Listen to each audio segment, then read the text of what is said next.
Hello guys, welcome back to this channel. In today's video, I'm going to show you how you can enable large display on a Samsung Galaxy phone.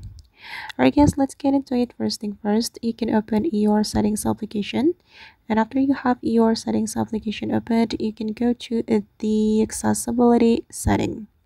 You can scroll all the way down to find it, this one. Click on accessibility setting, and here you have to select the efficient enhancement, and here you can activate the large display for your Samsung Galaxy phone. You just need to click on this large display, then you can click on apply. Okay, and just wait for a moment guys. Okay, and now the large display has been activated, and this is how it looks. Alright guys, and that's how we can activate the large display on Samsung Galaxy phone.